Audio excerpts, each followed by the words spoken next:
नमस्कार मित्रों।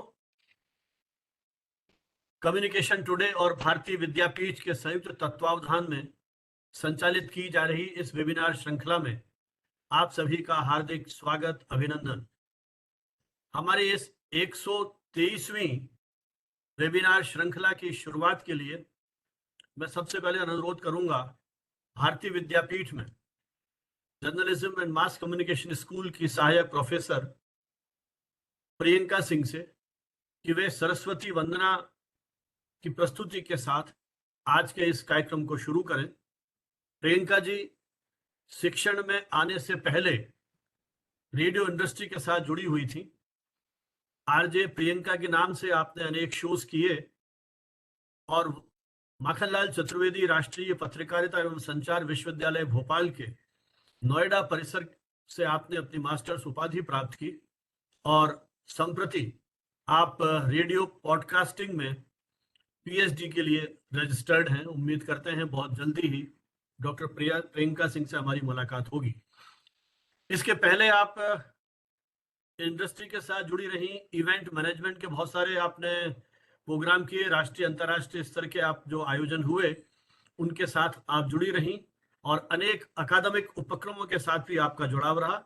एक शिक्षक के रूप में रिसर्च पेपर्स राइटिंग के साथ साथ ये जो हमारे एकेडमिक सेमिनार्स वर्कशॉप्स होती हैं उनमें भी आपकी निरंतर सहभागिता बनी रही है। मैं प्रियंका जी से अनुरोध करूंगा कि वे सरस्वती वंदना की प्रतीकात्मक अभिव्यक्ति के साथ आज के इस कार्यक्रम को शुरू करें।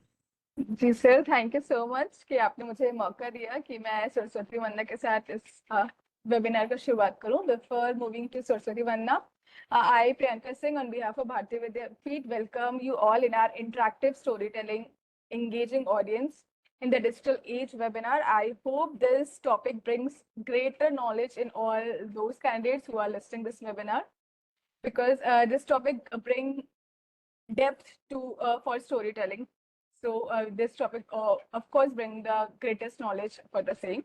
Let's begin with our Saraswati Vandana. किसी भी इवेंट की शुरुआत अगर हम सरस्वती वंदना से करें तो सिर्फ इवेंट में ही नहीं बल्कि जितने लोग सुन रहे होते हैं उन सबकी लाइफ में एक पॉजिटिव विच आ जाती है। तो चलिए शुरुआत करते हैं हमारे इस इवेंट की एक पॉजिटिव गीत के साथ।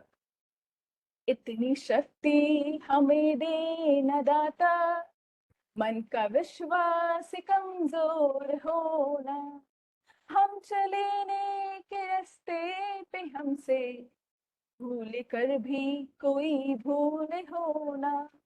इतनी शक्ति हमें दे न दाता, मन का विश्वास कमजोर होना, हम न सोचे हमें क्या मिला है, हम ये सोचे कि अब क्या है दर्पण, फूल खुशियों के बाटे सभी को, सबका जीवन ये बन जाए मधुबन, अपने करुणा का जल तू बहा दे, कर दे पावन हर एक मन का कोना, हम चले नेक रास्ते पे हमसे भूल कर भी कोई भूल होना, हम चले नेक रास्ते पे हमसे भूल कर भी कोई भूल होना, भूल कर भी कोई भूल होना। Thank you so much sir. By this we can proceed further. बहुत बहुत आभार आपका इस प्रस्तुति के लिए। आज का हमारा जो विषय है संवाद का, interactive story telling engaging audience in the digital age. आज हम लोग जिस डिजिटल दौर में प्रवेश कर गए हैं वहां हमारे पूरे जीवन संस्कार, जीवन शैली बहुत तेजी से परिवर्तित होती जा रही है। हमारे साथ देश के दो ऐसे विशेषज्ञ आज उपस्थित हैं आप सभी से संवाद करने के लिए। श्री संदीप नाइक, देवास मध्य प्रदेश से, और डॉक्टर मनीष कुमार जैसल, ग्वालियर मध्य प्रदेश से। आप दोनों वक्ताओं का परिचय विस्तार से दूंगा जब मैं इन्हें आमंत्रित करूंगा अपनी बात कहने के लिए। लेकिन इसके पूर्व कि हम इस कार्यक्रम को आगे बढ़ाएं, मैं एक बार पुनः अनुरोध करूंगा प्रियंका जी से कि वे ई बुके के माध्यम से हमारे अतिथियों का, हमारे वक्ताओं का, विशेषज्ञों का स्वागत करें, अभिनंदन करें। जी जैसा कि सर, फिजिकल बिल्कुल। कॉन्फ्रेंस हम करते हैं, वहां भी एक परंपरा है बुके भेंट करने की। तो इस वैकल्पिक माध्यम में भी हमने एक छोटा सा प्रयास किया है कि यू बुके के माध्यम से हम आप सभी का स्वागत अभिनंदन करें।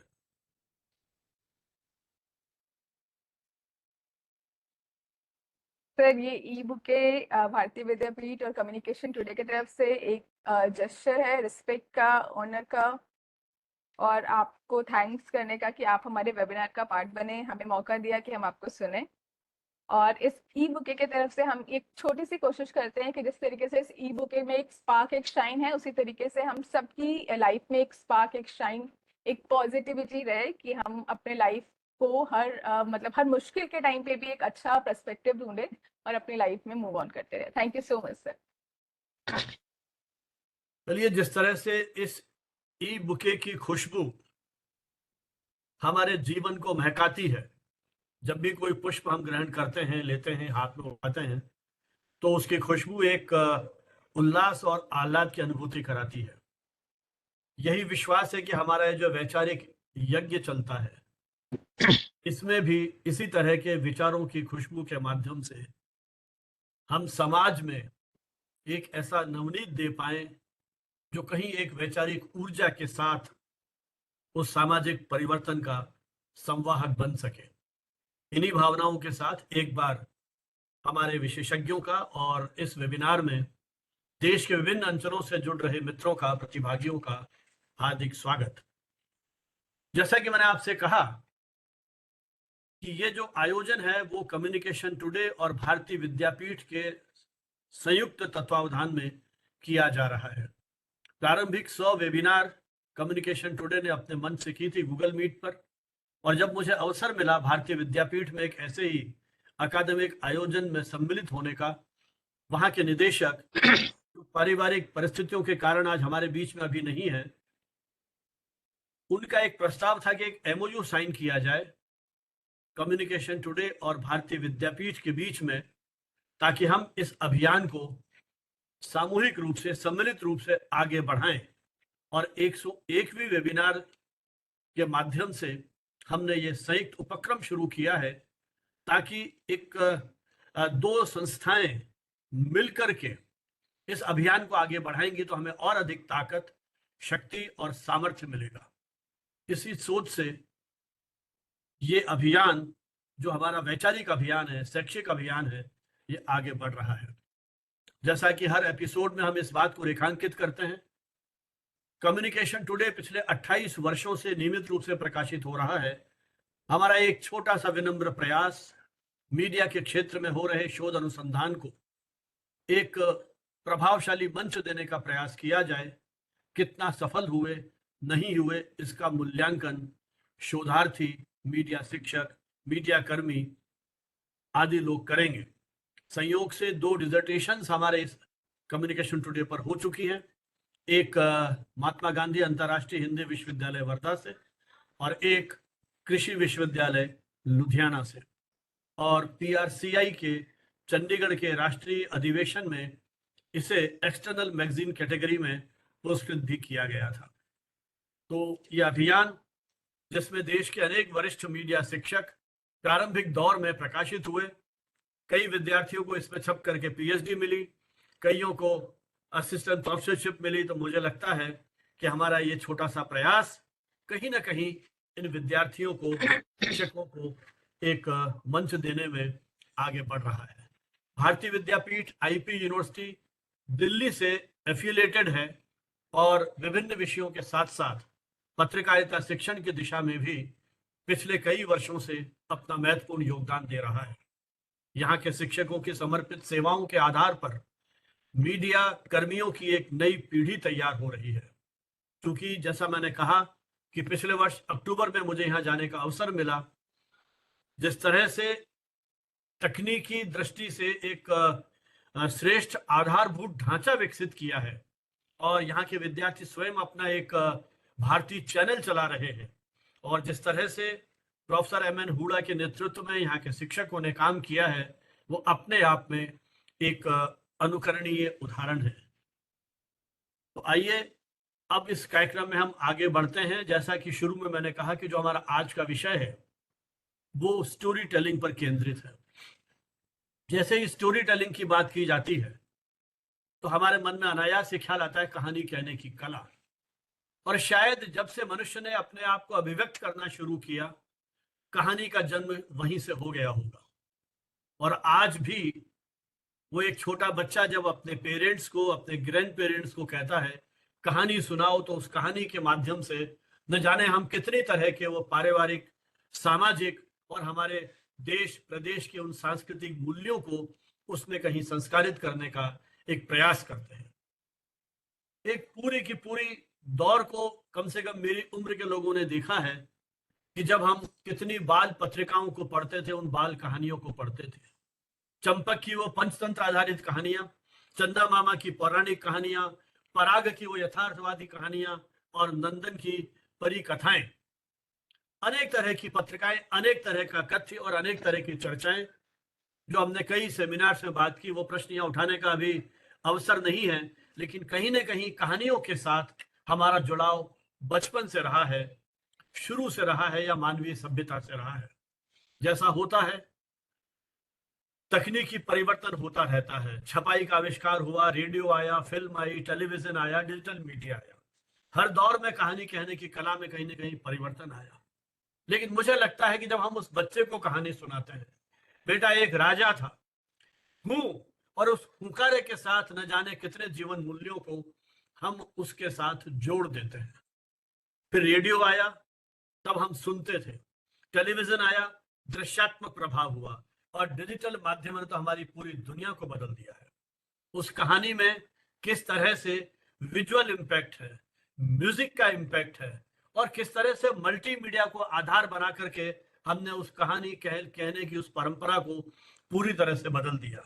जो डिजिटल मीडिया स्टोरी से जुड़े हुए हैं वो अपने हिसाब से इसकी बात करते हैं, लेकिन मुझे कई बार लगता है कि जब हम इन माध्यमों पर कहानियां सुनते हैं तो वो जो एक व्यक्तिगत जुड़ाव वाली फीलिंग है वो शायद नहीं है। या मैं अपनी उम्र के या उस दौर के लोगों की बात करता हूं तो कहीं ना कहीं टीस उठती है कि जब उस बच्चे को कहानी सुनाते हैं, वो एकटक करके जब हमारी ओर देखता है और उसके साथ जुड़ता है, तो वो जो विजुअल इंपैक्ट है उसके साथ वो एकटक देखता रहता है, उसके साथ कितनी व्यक्तिगत अनुभूति कर पाता है, ये शायद शोध अनुसंधान या अनुभव का विषय हो सकता है। लेकिन तकनीक आएगी, तकनीक अपने साथ नई चुनौतियां लेकर के आती है। हमारी अनेक पूर्व के इन वेबिनार्स में इस बात पर चर्चा हुई है कि हम तकनीक को छोड़ नहीं सकते। तकनीक के अपने सकारात्मक नकारात्मक प्रभाव है। तो यही जो किस्सा है वो इस कहानी कला के साथ भी हुआ है।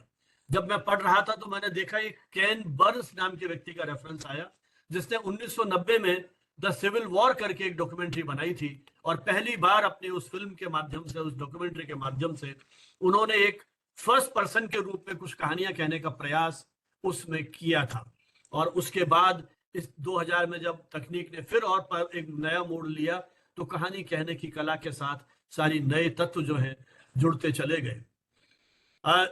किस तरह से हम इस डिजिटल माध्यम में उस मानवीय पक्ष को जोड़ पाते हैं, स्क्रीन और एल्गोरिदम की दुनिया में किस तरह से ये कहानियां कालजयी कहानियां के रूप में बन पाएंगी, ये भी हमारे सामने एक मुख्य प्रश्न है। जो हमारे विशेषज्ञ हैं इनसे हम जानेंगे कि किस तरह से इसका जो प्रभाव है, ये डिजिटल कैनवास पे जिस तरह से ये नई चीजें उभरी हैं, और जिस तरह से बच्चे, चाहे हम वीडियो गेम्स की बात कर रहे हैं या फिल्म और टेलीविजन की बात कर रहे हैं, डिजिटल माध्यमों में जिस तरह से मोबाइल पे ये सारी सुविधाएं दे दी गई हैं, उनके हम जब बात करते हैं तो बच्चा किस तरह का अनुभव करता है, एक नए तरह का अनुभव ये डिजिटल माध्यम जो है या जो डिजिटल कैनवास है उनको दे रहा है। तो इन सब मुद्दों पर बात करने के लिए आइए हम सबसे पहले सुनते हैं भाई संदीप नाइक जी को। संयोग से अभी जब मेरी उनसे बात हो रही थी तो उनके साथ पुराने परिचय के अनेक बिंदु या सूत्र जो है वो अनायास जुड़ते चले गए, और एक आत्मीयता का बोध उसके साथ हो गया। वर्षों पहले राजस्थान के अलग अलग अंचलों में आयोजित सेमिनार्स में उनके सानिध्य में बहुत कुछ सीखने का और अनुभवों को शेयर करने का मौका जो हमें मिला था। नाइक जी की अपनी एक विशिष्ट दुनिया है। आपने अंग्रेजी साहित्य, ग्रामीण विकास और विधि आदि विषयों में अपनी पढ़ाई पूरी की, और मुख्य रूप से Tata institute of social sciences जैसे प्रतिष्ठित संस्थानों में आपको पढ़ने का और शोध करने का अवसर मिला। देवी अहिल्या यूनिवर्सिटी, इंदौर की प्रतिष्ठित यूनिवर्सिटी, वहां भी आपको अपना शोध अनुसंधान करने का मौका मिला। आर्मी स्कूल के प्राचार्य भी आप रहे, तो आर्मी स्कूल के प्राचार्य के रूप में आप देख सकते हैं उनके व्यक्तित्व में किस तरह का अनुशासन होगा, और एक स्कूल के प्राचार्य के रूप में किस तरह से बच्चों के साथ उनका जुड़ाव रहा होगा। उनके व्यक्तित्व विकास के लिए उस अनुशासन, जो कहना चाहिए कि जो हमारा जो प्रशिक्षण कार्यक्रम है, वो किस तरह का रहा होगा, किस तरह से उन्होंने उन जीवन मूल्यों का राष्ट्रीय भावनाओं के प्रचार प्रसार के लिए जिस तरह से काम किया होगा। तो एक शिक्षक के रूप में, विशेषकर विद्यालय शिक्षक के रूप में उनका अनुभव मुझे लगता है हमें सोचने के लिए कुछ नए बिंदु देंगे। आप भारत सरकार के योजना आयोग से जुड़े रहे, मध्य प्रदेश, उत्तर प्रदेश के सरकारों के साथ आपने काम किया, और पिछले लगभग 10 वर्षों से आप एक स्वतंत्र लेखक पत्रकार के रूप में काम कर रहे हैं। आपके लगभग 500 से अधिक आलेख, 100 से अधिक, शताधिक आपके शोध पत्र देश विदेश की पत्र पत्रिकाओं में प्रकाशित हो चुके हैं।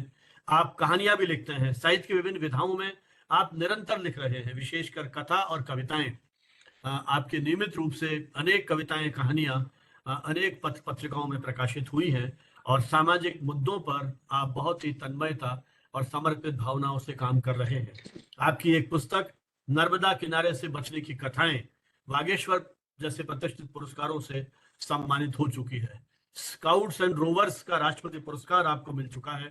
आकाशवाणी, दूरदर्शन और अन्य निजी चैनलों के साथ भी आपका सक्रिय जुड़ाव रहा है।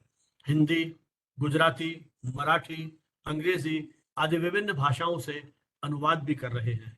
तो अब मैं आमंत्रित कर रहा हूं ऐसे बहुआयामी व्यक्तित्व के धनी जो कहानीकार हैं, कवि हैं, अनुवादक हैं, शिक्षक हैं, शोधकर्ता हैं और एक तरह से एक्टिविस्ट भी हैं।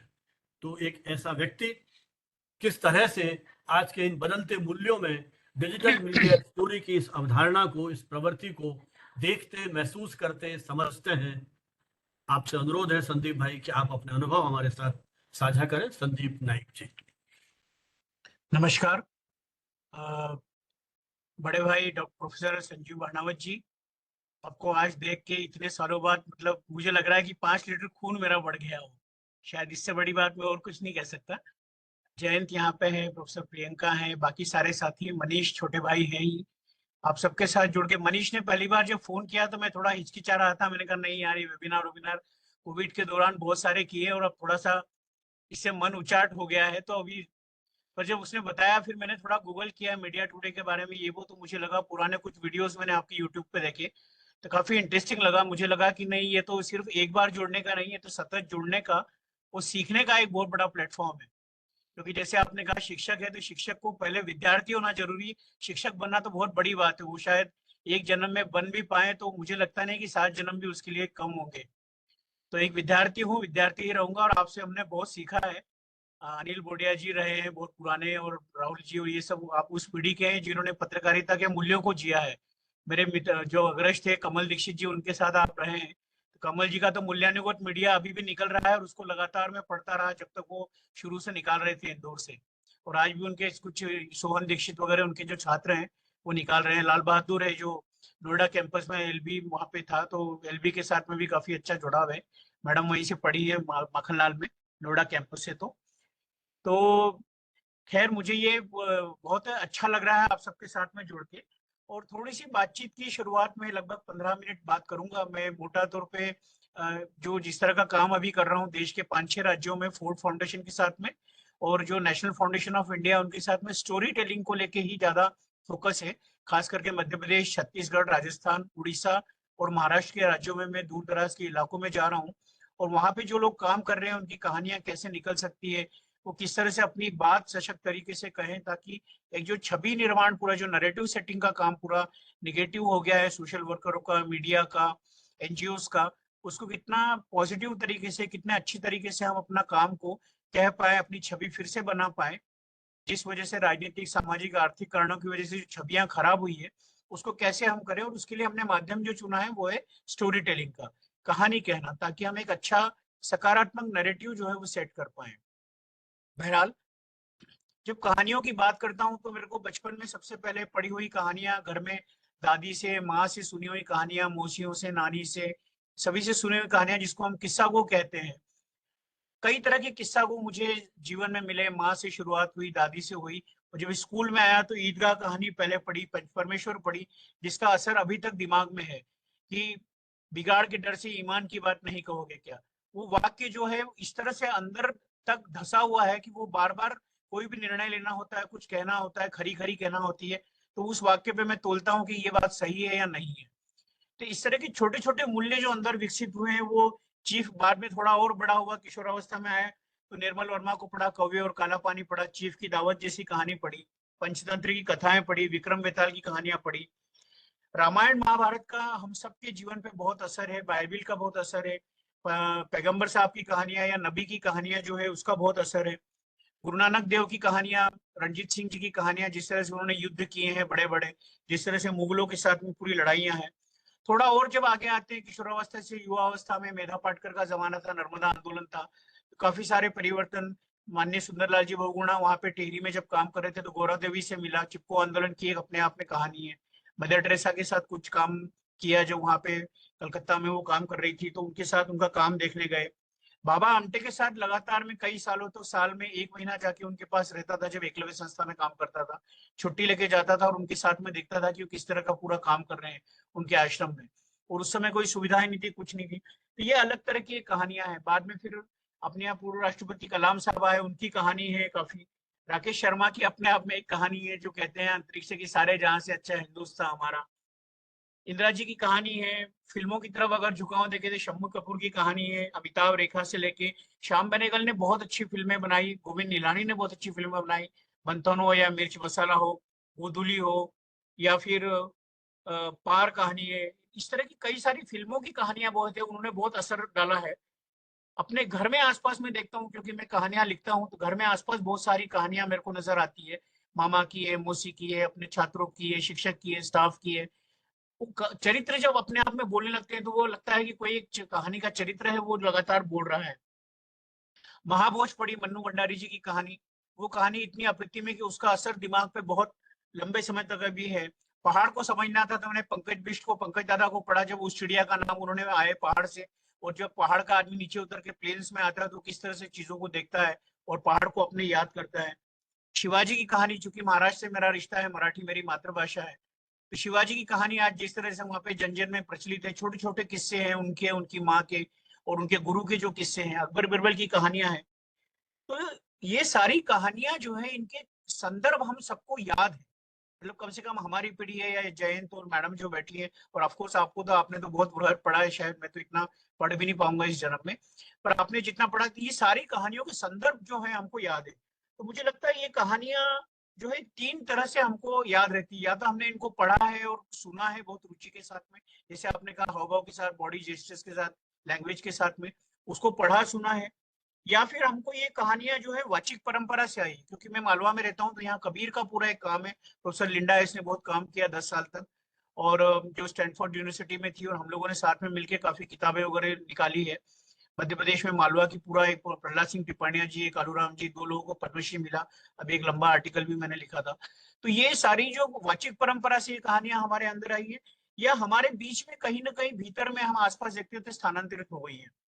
मेरे को लगता है ये तीनों प्रश्नों का उत्तर लगभग 33-37% है, कि ये तीनों तरह से हमारे अंदर समाहित हो जाती है, हमारे अंदर आ जाती है। और ये सदियों से ये कहानियां सब पढ़ी लिखी जा रही हैं, समझी जा रही हैं, इनके अंदर बहुत सारी चीजें हैं। साहित्यिक पत्रिकाओं में लगातार इन पे चर्चा, इन पे लम्ही में, लम्ही पत्रिका अगर आप देखेंगे तो प्रेमचंद पे अभी भी बहुत बहस होती है। ठाकुर का कुआं की बहुत बात होती है, बड़े भाई कहानी की बात होती है।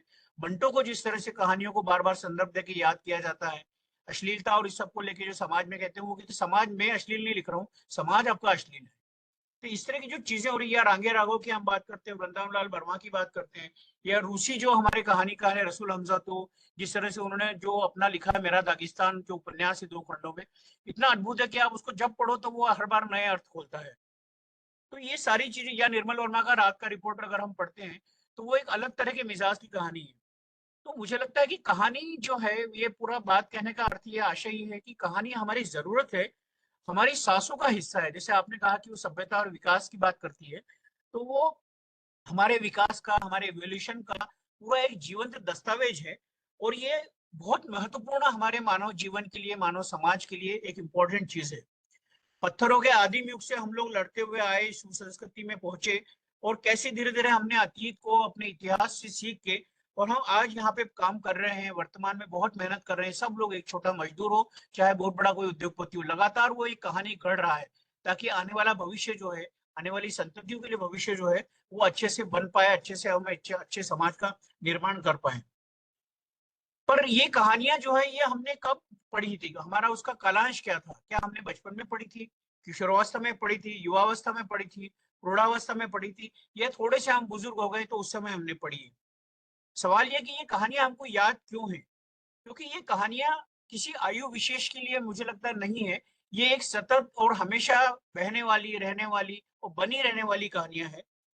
यदि कालावधि की हम बात भी करें तो इनसे जुड़ाव हमारा इसलिए कि इन कहानियों में अभी जो मूल्य हैं, जो ईमानदारी है, नैतिकता है, पारदर्शिता है, जो ट्रांसपेरेंसी की आप बात कर रही थी, एक समाज की बात है, पूरी एक अच्छाई की बात है, और बहुत सारी चीजों का विश्लेषण करते हुए चीजें जो निकल के आती है, उसका आखिरी में जो हम बच्चों को कहते हैं कि इस कहानी क्या शिक्षा मिलती है, हालांकि वो कहानी के संदर्भ में नहीं होना चाहिए, पर जो एक उसी शिक्षा मिलने की पूरी बात है, वो एक बहुत अलग तरह के संदर्भ में कहानियां हमारे अंदर लगातार धड़कती रहती है। मुझे लगता है कि उत्तर भारत में तुलसीदास का रामचरितमानस जिस तरह से पढ़ा गया, और आज भी अवध में या मध्य प्रदेश में या कहीं भी आप चले जाएं, जिस तरह से एक अनपढ़ आदमी, किसान है, वो चौपाइयों को बार बार उद्धत करता है, कोविन रप होवे हमें कहानी।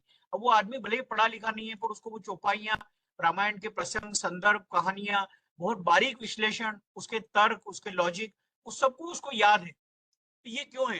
या धर्मेंद्र भारती के हम गुनाहों के देवता की बात करें तो उत्तर भारत के हर हिंदी भाषी घर में उस उपन्यास को पढ़ा गया है, जिसमें समाजवाद भी है, वामपंथ भी है, थोड़ा कांग्रेस के प्रति भी झुकाव है, थोड़ा सा दक्षिण पंथ की भी कहीं कहीं शुरू है। जिस तरह से वो पूरी कहानी बिनती है और उसकी चलती है, तो वो कहानी जिस तरह से पढ़ी गई, क्योंकि उसमें भावनाएं थी, वैल्यूज थे, बदलाव की आहट थी, आंदोलन था, चेंज था, पारिवारिक मूल्य थे, विघटन जिस तरह से परिवारों को हो रहा है, तो ये जो कहानियों में चीजें आ रही है वो बहुत इंपॉर्टेंट है। मराठी में जब हम बात करते हैं तो साने गुरु जी की किताब है श्यामची आई, अगर नहीं पढ़ा तो उसका हिंदी अनुवाद भी काफी जगह उपलब्ध है। वो जो कहानी है महाराष्ट्र के हर घर में पढ़ी गई है, और मेरा ये भी दावा है कि महाराष्ट्र के हर मराठी आदमी के घर में वो कहानी की श्यामची आई, मतलब श्याम की माँ, वो किताब जो है आपको मिल जाएगी। ज्ञानदेव तुकाराम हो या रुक्माबाई हो या विठल की कहानियां हैं, गोंदवलेकर महाराज की कहानियां, ये घर घर में लोगों को याद है, पढ़ी जाती है, समझी जाती है, और लोग इसको बोलते हैं। फिर चाहे वो चित्पावन ब्राह्मण हो पुणे के, या महाराष्ट्र का मेहनतकश वारकरी समुदाय हो, ये सारे लोग उस कहानियों से बहुत रूबरू हैं। तो हम देखते हैं कि इस तरह से ये कहानियां जो है दस्तावेज नहीं, बल्कि हमारे मूल्य, हमारे आदर्श, एक आदर्श जीवन की संकल्पना, ईमानदारी और समाज को गढ़ने वाली पूरी कहानियां हैं, जो पाठकों के साथ बहुत अच्छे से संवाद स्थापित करती है, जिसको हम इंटरेक्टिव आज कहते हैं, वो एक तरह का इंटरेक्टिव है।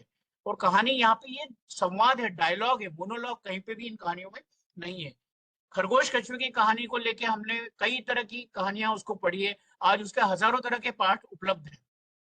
कि खरगोश कछुए की दौड़ के कई तरह के पाठ उपलब्ध है, लोग अपने अपने तरीके से इंटरप्रेट करते हैं, अपने तरीके से समझते हैं, अपने तरीके से उसको उद्धत करते हैं, बताते हैं, और एक तरह से समग्र दृष्टिकोण और जरूरत के हिसाब से उसको बताने की कोशिश करते हैं। अब थोड़ा सा इस पूरे बैकग्राउंड के बाद हम आते हैं कि डिजिटल युग में इन कहानियों का क्या। 1982 में मेरा ख्याल है, अगर मैं ठीक से याद करूं, तो 1982 में एशियाड गेम्स जब भारत में हुए थे, तो दूरदर्शन जो है वो हम लोगों के दूर दूर तक, देवास जैसे कस्बे तक दूरदर्शन यहाँ पे पहुंचा था। और बहुत ही मजेदार था कि ऊपर एक भाई चढ़ता था, वो एंटीना घुमाता था, और हम लोग देते थे, दिख गया अब आ रहा है, फिर थोड़ा ब्रेक हुआ, फिर चढ़ता था ऊपर, फिर एंटीना घुमाता था, और जितना ऊपर एंटीना होगा उतना वो बहुत अच्छे से उसका टेलीकास्ट या प्रसारण आप देख पाएंगे। और सबसे मजेदार ये था कि दूरदर्शन के आने से एक नए तरह का क्रांति, खास करके कहानी को लेके, साहित्य को लेके एक नई तरह की चीजें सामने आई। ब्लैक एंड व्हाइट टीवी था, पर उसके बावजूद भी उसमें जो जीवंतता थी, जो रंगीनियत थी, जो जीवन के रंग बिरंगे चित्र थे उसमें, वो बहुत ही अप्रतिम और अद्भुत थे।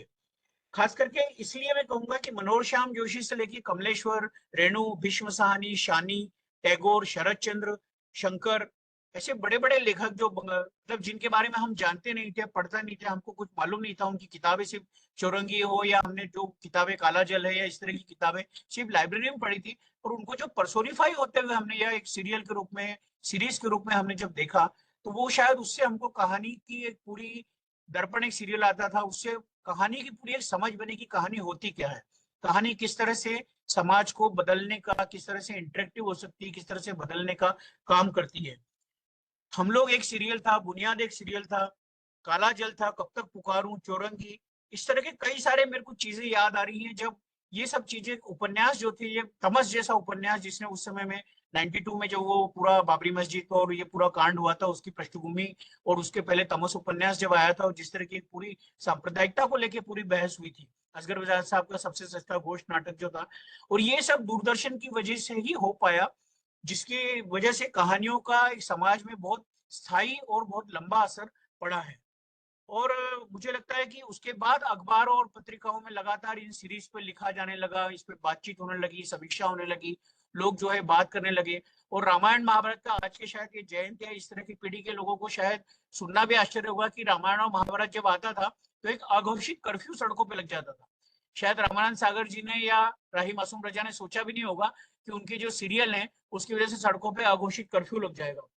और ये जो सीरियल थे सिर्फ मनोरंजन नहीं थे, बल्कि इनके अंदर बहुत सारी कहानियां, बहुत सारे मूल्य, बहुत सारे वैल्यूज, आपसी रिश्ते, भावनाएं, किस तरह से समाज को हम बनाना चाहते हैं, क्या वैल्यूज है, क्या ट्रांसपेरेंसी है, राजनीति क्या होना चाहिए, अर्थशास्त्र क्या है, एक इंटरडिसिप्लिनरी अप्रोच जिसको हम कहते हैं, वो सब इन चीजों में हमको नजर आता था। उसके बाद निजी चैनल जिस तरह से आए और धारावाहिकों का पूरा एक बाढ़ आई, बहुत सारे संजाल बने, बहुत सारी चीजें हुई, तो उसकी वजह से भी साहित्य और कहानियों का बहुत एक अच्छा माहौल जो था साहित्य का और कहानियों का माहौल बहुत अच्छा बना। अब यह है कि आज हमारे पास में मोबाइल है, यूट्यूब है, ब्लॉग्स है, कई प्रकार के डिजिटल डिवाइसेस हैं, डिजिटल चीजें हैं, और डिजिटल बहुत सारी सुविधाएं हैं, और सबसे अच्छा ये है कि ये बहुत सस्ती है। मेरे को याद है कि 90 जब मैं आर्मी स्कूल में प्रिंसिपलशिप कर रहा था, तो वहां पे मोबाइल पे फोन आने का भी 4 रुपए प्रति मिनट लगता था और फोन जाने का 7 रुपए लगता था। तो बस इसी बात होती थी, हेलो क्या हाल है, मैं कल आऊंगा, फोन काट दिया, क्योंकि पैसे लगते थे काफी, और मोटरोला का इतना बड़ा आधा किलो का एक इंस्ट्रूमेंट हुआ करता था। पर आज जिस तरह से मोबाइल और जीबी 2 GB जो फ्री में डाटा एक तरह से मिल रहा है, 700-800 रुपए में 3 महीने का आपको भरपूर डाटा मिल जाता है, वो शायद बहुत उपलब्धि है इस समय की। और इस समय में जिस तरह के हमारे पास सोशल मीडिया प्लेटफॉर्म्स है, फेसबुक है, इंस्टाग्राम है, ट्विटर है, लिंक्डइन है, यूट्यूब है, ब्लॉग्स है, और जिस तरह के ऑनलाइन बहुत सारे अखबार और पत्रिकाएं आ रही है, उसमें जो चीजें निकल के आ रही है, उसमें इंटरेक्शन की या बातचीत करने की संभावनाएं बहुत बढ़ गई है। हम लोग कभी राजन यादव के बारे में पढ़ते बहुत थे, एक आदर्श छवि उनकी बहुत बड़ी बनी हुई थी, पर आज हमको जब आलोक धनवा के बारे में बात करता हूँ तो मैं उनकी कविता पढ़ता हूँ, उस पर कमेंट करता हूँ, उनसे फोन पे बात कर लेता हूँ, तो शायद ये जो पूरा एक पैराडाइम शिफ्ट हुआ है कि लेखक बहुत आसानी से आपके पास में उपलब्ध है, आप उनके साथ इंटरेक्ट कर सकते हो। मैं जब कुछ लिखता हूँ तो लोग फोन करते हैं, बात करते हैं, तो मुझे बहुत अच्छा लगता है। तो ये सारी जो चीजें हैं, ये डिजिटल प्लेटफॉर्म होने की वजह से ही हो पाया है। तो मुझे लगता है कि इस सब की वजह से, डिजिटल होने की वजह से कहानी और ये जो इंटरेक्शन है ये काफी बड़ा है, और ये शायद समाज के लिए बहुत अच्छा है। मैं अपने पास, मेरे पास व्यक्तिगत 10-20 हजार किताबें, कभी कोई आए तो देखूंगा, अच्छा लगेगा। 35 के करीब करीब पत्रिकाएं मैं हर महीने हिंदी, अंग्रेजी, मराठी की मंगवाता हूँ। 10-15 किताबें हर महीने खरीदता हूँ। पर एक कन्फेशन यहाँ पे मैं आप सब लोगों के सामने करना चाह रहा हूँ कि अब पढ़ना जो है वो लगातार कम होते जा रहा है। मुझे लगता है कि जिस तरह से ऑडियो वीडियो उपलब्ध है, ऑडियो बुक्स उपलब्ध है, गुडरीड्स के है, कई सारी कहानियों के ऐसे प्लेटफॉर्म है जहाँ पे आप ऑन करके अपना काम कर सकते हैं और स्पीकर लगा के लगातार सुन सकते हैं, उससे बहुत फर्क पड़ा है। और उसके बाद फिर वो आपको कांटेक्ट है, आप उनके साथ में बात कर सकते हैं। तो ये जो एक इंटरेक्टिव पूरा, मतलब टू वेज पूरा जो कम्युनिकेशन हुआ है, इससे बहुत फायदा हो रहा है। बहुत सारे अगर करियर के अगर यहाँ पे छात्र हैं तो वो, मैं उनको ये भी कहना चाहूंगा कि इसमें कंटेंट राइटिंग का एक बहुत बड़ा स्कोप निकल के आया है। तो खास करके जो आर्टिफिशियल इंटेलिजेंस, एआई की जो हम बात कर रहे हैं, इसकी वजह से बहुत सारे कंटेंट राइटर्स की इससे हमको बहुत ज्यादा जरूरत है। जब कंप्यूटर आया था, राजीव गांधी ने लाया था, तो हम लोग वाद विवाद करते थे स्कूलों में कि कंप्यूटर आने से रोजगार खत्म होगा। आज भी ये बात हो रही कि एआई आने से मीडिया का काम जो है खत्म हो जाएगा, मीडिया में जर्नलिस्ट की जगह नहीं पड़ेगी। पर वो एआई के लिए कंटेंट उपलब्ध कराने वाले लोग कौन होंगे? हमारे ही लोग होंगे जो रिसर्च करेंगे, लगातार काम करेंगे, कहानियां लिखेंगे, नए प्रकार की चीजें करेंगे, तो उससे निकल के काफी सारा आएगा। अब हम लोग थोड़े से पुराने हैं जो 40 के ऊपर के हैं, अब मैं 56 का हूँ। तो हम लोग संक्रमण काल में कि हम लोग एक तरफ हार्ड कॉपी भी हमको चाहिए, सॉफ्ट कॉपी भी चाहिए, दोनों चीजों के बीच में हम लोग थोड़ा सा दोलन करते रहते हैं। परंतु नए लोग जो अभी आए हैं वो काफी बहुत अच्छे तरीके से इन सारे प्लेटफॉर्म्स का यूज कर रहे हैं, डिजिटल प्लेटफॉर्म का। बहुत इंटरेक्टिव हैं, बहुत ज्यादा बात करते हैं, बहुत ज्यादा क्यूरियस है, वो बहुत सारी चीजें सीखना चाहते हैं। और मैं जब दूर दराज के देशों में, मतलब दूर दराज के इलाकों में जाता हूँ, अपने देश में आईआईटीज में जाता हूँ, अलग अलग यूनिवर्सिटीज में जाता हूँ, आईआईएम में जाता हूँ, और जब वहाँ युवाओं के साथ में बात, अभी मैं खड़गपुर में था और अभी अमरावती में था, कल ही वहां से आया हूँ। तो वहां पे जब दूर दराज के इलाकों में बात करता हूँ तो आप 10-20% लोगों को छोड़ दीजिए जो पोर्नोग्राफी या इस तरह के ट्रैश लिटरेचर या ये सब चीजें पढ़ते हैं, पर अमूमन 70 से 80% लोग, महिलाएं, युवा, बुजुर्ग अभी भी जो है वो बहुत अच्छा कंटेंट देख रहे हैं, यूट्यूब पे देख रहे हैं, ब्लॉग्स पढ़ रहे हैं, लगातार नई नई इंफॉर्मेशन जो है वो हासिल करने की कोशिश कर रहे हैं।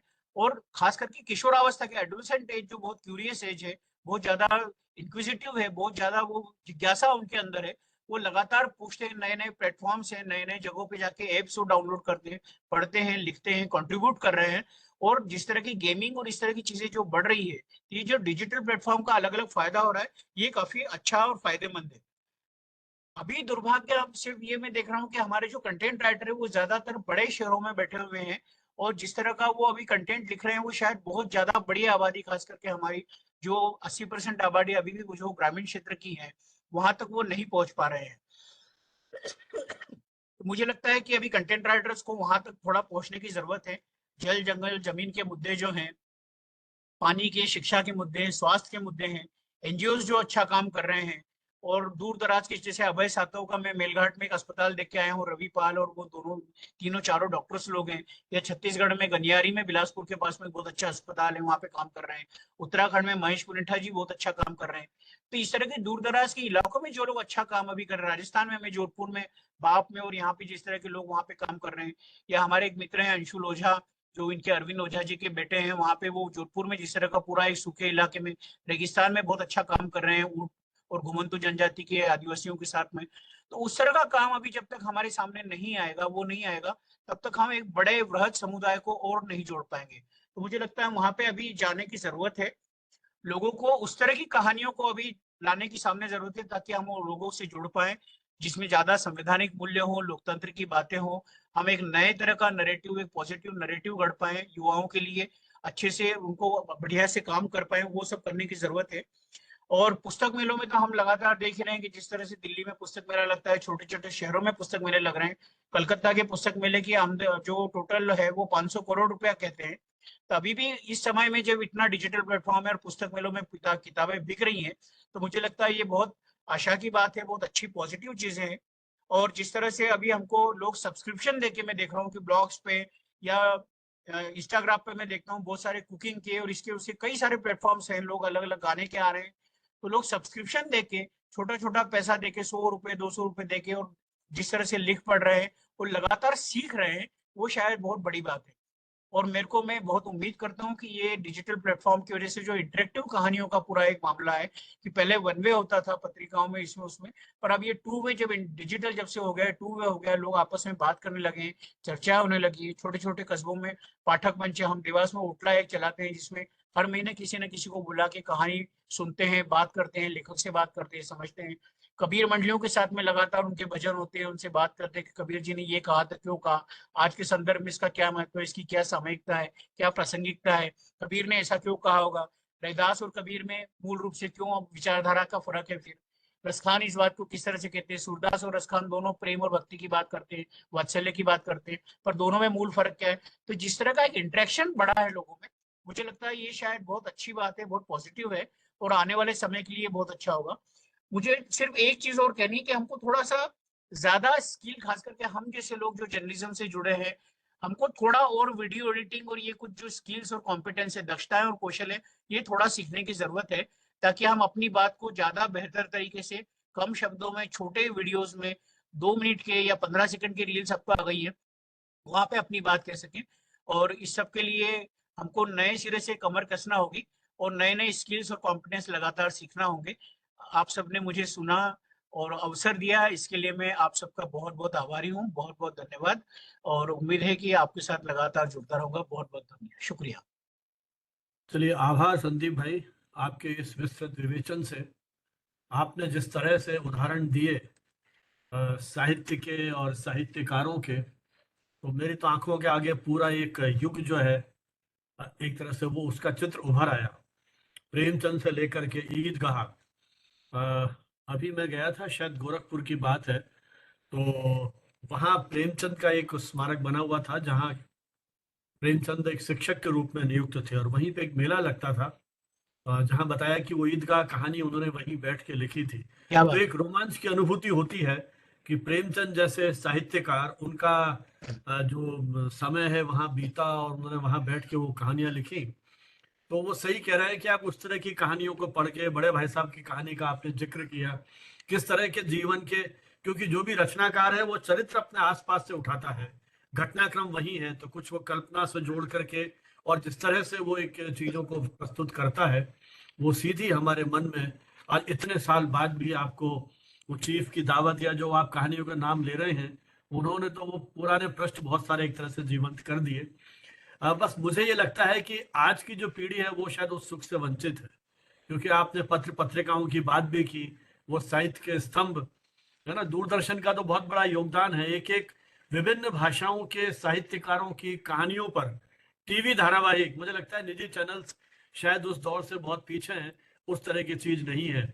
और अब नहीं तो है। ये एआई के आधार पर वो जो सो कॉल्ड टीआरपी है, ये तय कर लेते हैं कि किस तरह के धारावाहिक लोग देखना चाहते हैं, और जी। फिर वो होड़ लग जाती है उसी तरह के। तो जो काम दूरदर्शन ने किया, आपने हम लोग और बुनियाद बुनियाद। जैसे धारावाहिकों की बात की, मनोहर श्याम जोशी की आपने बात की, तो उनका तो बहुत बड़ा योगदान है। और ठीक है, जैसा कि आप भी कह रहे हैं, मैं भी मानता हूँ, और हमारे पुराने चर्चाओं में भी ये बात आई कि समय का बदलाव होता है और नए सिरे से चीजें गढ़ी जाती हैं। लेकिन ये जो महत्वपूर्ण तथ्य की ओर आपने ध्यान दिलाया कि वो इंटरेक्शन बढ़ गया है, अब हम सीधा संवाद कर सकते हैं। ये एक ताकत जो है डिजिटल मीडिया ने, और बल्कि मैं तो इसको थोड़ा दूसरे संदर्भ में बात करूं, तो आप तो सत्ता के शीर्ष पर जो बैठा हुआ है उसको भी क्वेश्चन कर सकते हैं। ये ताकत डिजिटल मीडिया ने दी है। आप बिल्कुल सही। प्रधानमंत्री, राष्ट्रपति, प्रतीकात्मक बात कर रहा हूं, उनके ट्विटर हैंडल पर जाकर के सीधा उनसे संवाद कर सकते हैं। तो ये जो ताकत दी है डिजिटल मीडिया ने, कि आपके वो जो बड़े बड़े साहित्यकार जिनका नाम सुनकर के हम रोमांचित होते थे, आज उनके प्लेटफॉर्म पर जाकर के, उनके फेसबुक या उनके ट्विटर हैंडल पे या लिंक्डइन पे जाकर के हम उनके साथ इंटरेक्शन कर सकते हैं। तो ये एक बहुत बड़ी ताकत डिजिटल मीडिया ने दी है, और हम एक पॉजिटिव नैरेटिव गढ़ पाए, ये उम्मीद जो आपने प्रकट की है, और जिस तरह से पैराडाइम शिफ्ट की आपने बात की है, मुझे लगता है कि हमारी नई पीढ़ी के जो रचनाकार हैं, विद्यार्थी हैं, मीडिया के विद्यार्थी हैं, वो कहीं उन पर चिंतन करेंगे और भविष्य की कोई जो रूपरेखा है वो इसे तैयार करेंगे। जी, चलिए, अब मैं शुक्रिया। आमंत्रित कर रहा हूं हमारे एक युवा साथी को, जो डिजिटल माध्यमों में लंबे समय से काम कर रहे हैं और शोध अनुसंधान के क्षेत्र में आपने अपना बड़ा योगदान दिया है और कई परियोजनाओं पर आपने काम किया है और कर रहे हैं। डॉक्टर मनीष कुमार जैसर। डॉक्टर मनीष से मेरा परिचय जो बहुत पुराना है। अभी आप ग्वालियर में आईटीएम यूनिवर्सिटी का जो school of mass communication journalism है उसको हेड कर रहे हैं। लेकिन यदि मुझे सही याद है तो उसके पहले आप मंदसौर में थे, और वहाँ भी उनके साथ हमने इस तरह के वेबिनार्स किए थे, और उनकी डीआरसी और जो कुछ दूसरी एक्टिविटीज़ हैं उनके साथ भी मैं जुड़ा रहा। लेकिन उनसे जो विस्तार से मेरी बात हुई जब वो ग्वालियर में, मैं किसी एक असाइनमेंट के सिलसिले में गया था, और रात को जब वो होटल में आकर के बैठे थे, तब मुझे उनकी जो अभिरुचियां हैं उसके बारे में विस्तार से जानकारी प्राप्त करने का मौका मिला। विशेषकर सिनेमा अध्ययन के क्षेत्र में आपका बहुत महत्वपूर्ण योगदान है। आपकी 3 बहुत महत्वपूर्ण पुस्तकें प्रकाशित हुई हैं, जिसमें एक तो है कि हिंदी फिल्मों के अंजुमन, मुजफ्फर अली पर एक आपकी पुस्तक है, और फिल्म सेंसरशिप के 100 वर्ष, उस पर आपने 2 खंडों में पुस्तक लिखी है। और जो नॉर्थ ईस्ट पूर्वोत्तर सिनेमा है, उस पर भी आपने पूर्वोत्तर सिनेमा की सिने संस्कृति, तो ऐतिहासिक काम आपने किया है फिल्म्स को लेकर के। और चूंकि मैं इन दिनों बॉम्बे में हूँ, अभी 2-3 बार आपका बॉम्बे भी आना हुआ, फिल्म से जुड़े हुए जो पर्सनलिटीज हैं उनको भी आपने इंटरव्यूज किया, और संविधान और सिनेमा ये जो आपको एक शोध परियोजना स्वीकृत हुई है, उस पर भी आप काम कर रहे हैं कि सिनेमा में किस तरह से संवैधानिक मूल्य जो है वो अभिव्यक्त किए गए हैं, और इसी विषय पर एक वेबिनार में भी आप हमारे साथ सम्मिलित हुए थे। इससे हट करके जो आपका और एरिया जिस पर आप काम कर रहे हैं वो आपका डिजिटल मीडिया है। आप गूगल के सर्टिफाइड ट्रेनर भी हैं। 100 से अधिक कार्यशालाएं आपने विभिन्न वर्गों के विद्यार्थियों से लेकर के समाज के विभिन्न वर्गों के जो प्रतिनिधि हैं उनके साथ भी आपने काम किया है। इसके अलावा पॉलिटिकल कम्युनिकेशन उस क्षेत्र में भी आप लिख पढ़ रहे हैं। ये जो डिजिटल मीडिया वाली जो सेमिनार है, ये मैंने इनका कोई एक फेसबुक पोस्ट देखी थी, कहीं एक लेक्चर देने के लिए गए थे डिजिटल मीडिया स्टोरी के ऊपर। तभी से मेरे मन में ये एक उथल पुथल थी कि एक नया एरिया है जिस पे हमारी युवा पीढ़ी विशेषकर काम कर रही है। तब मैंने उस समय इनसे फ़ोन पे कहा था कि अपन कोशिश करेंगे कि इस विषय पर एक वेबिनार करें और इसके कुछ पक्षों पर अपन एक बातचीत का सिलसिला शुरू करें। तो इस आयोजन में मुझे इनका सहयोग मिला और भाई संदीप जी तक भी मैं इन्हीं के माध्यम से पहुंचा। जैसा मैंने आपसे कहा कि 2023 में आपको संविधान संवाद फेलोशिप मिली, जिस पर ये काम कर रहे हैं। 2019 में आपको नेहरू मेमोरियल लाइब्रेरी और म्यूजियम बुक फेलोशिप ये भी दिया गया। 2018 में आपको यूनेस्को सहपीडिया रिसर्च फेलोशिप दी गई और 2017 में टेस्ट मुंबई की भगत सिंह मीडिया फेलोशिप दी गई। तो इस प्रकार से शोध अनुसंधान में आप पिछले लगभग एक दशक से निरंतर काम कर रहे हैं। आपके 30 से अधिक शोध पत्र पत्रिकाओं में प्रकाशित हो चुके हैं और दिल्ली सरकार ने आपको श्रेष्ठ शिक्षक पुरस्कार से भी सम्मानित किया है। शिक्षण में आने से पहले आप अमर उजाला और जनसत्ता जैसे समाचार पत्रों में भी काम कर चुके हैं। मैं भाई डॉक्टर मनीष से अनुरोध करूंगा कि डिजिटल मीडिया में जो कुछ आपका शोध अनुसंधान शिक्षण प्रशिक्षण का अनुभव है, उसको लेके आज के संदर्भ में आप इन मुद्दों को किस रूप में देखते समझते हैं, अपने कुछ अनुभव हमारे साथ साझा करें। भाई डॉक्टर मनीष जैसा।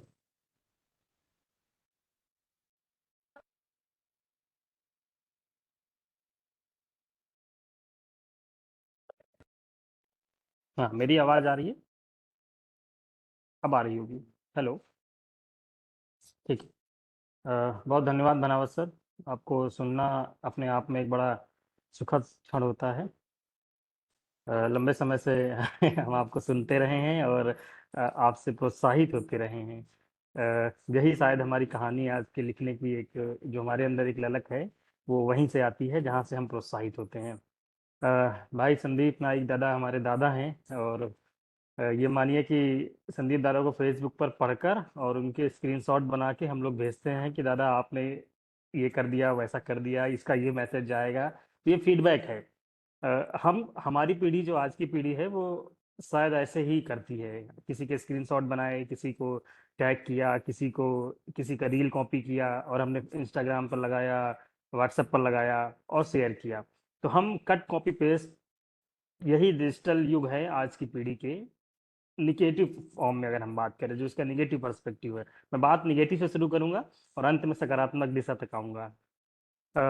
मैं अपनी बात को शुरू यहाँ से करूंगा कि मैं कहानियों को कैसे देखता हूँ। मैं कहानियों को थोड़ा दूसरे एंगल से देखता हूँ, क्योंकि कहानियाँ किसी की जिंदगी में उसके बदलाव लाती हैं। बदलाव इन द सेंस उसको मजबूर करती हैं उसके परसेप्शन को बदलने में। मेरा परसेप्शन सिनेमा देख करके बदल जाता है। कई सारे लोगों का सिनेमा देख करके परसेप्शन जिंदगी भर नहीं बदलता। लोग मानते हैं, मैं लगभग साल भर में कम से कम 25 लोगों से तो इंटरव्यू में पिछले 5 साल से लगातार मैं फिल्म मेकर से लगातार हर साल कम से कम 25 लोगों से बात करता हूँ।